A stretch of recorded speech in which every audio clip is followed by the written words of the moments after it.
हा चला तर मग मुलांनो, आज आपण काय करूया, यू डॅश ई ला पाहूया. मागच्या भागामध्ये काय बघितलं होतं आपण, ओ डॅश ई बघितलं होतं. हा 4 अक्षरी शब्दांचा शेवटचा भाग आहे. येते लक्षात तुमच्या.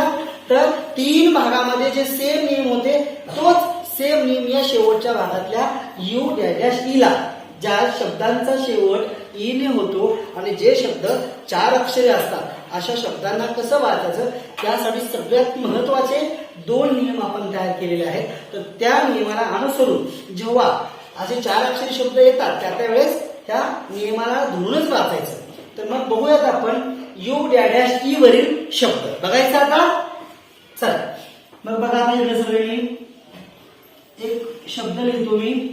बघा आता याचं वाचन करूयात. ईला काय करायचंय, शांत करायचंय. सीचा आवाज काय आहे, क आहे, बरोबर. सीचा आवाज या ठिकाणी स का घ्यायचा नाही, त्यासाठी आपण मागं बघितलेला आहे. त्याच्यामुळे आता काय करूया, सीचा आवाज या ठिकाणी काय होतो, स होतो की क होतो, क होतो. छान. क यूला काय म्हणायचंय, यूच म्हणायचा, यूचा आवाज घ्यायचा नाही. म्हणून क यू क्यू, बरोबर आहे. क्यू ट. आलं लक्षात तुमच्या. आता बघा दुसरा शब्द बघूयात आपण. म यू म्यू झालं.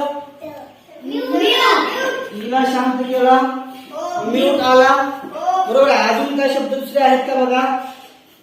बघा आणखीन एक सांगतो. ट यू ट्यू ट्यू न ट्यून.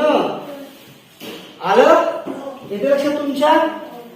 टीला आवाज ट घ्यायचा, यूचं नाव घ्यायचं, ट यू ट्यू ट्यून. ओके झालं. तर अशाच पद्धतीने काय करायचं, यू डॅश ई वरील तुमच्या पुस्तकात असणारे जी काही शब्द आहेत तर ते शब्द आपण काय करूया, यादी तयार करूया.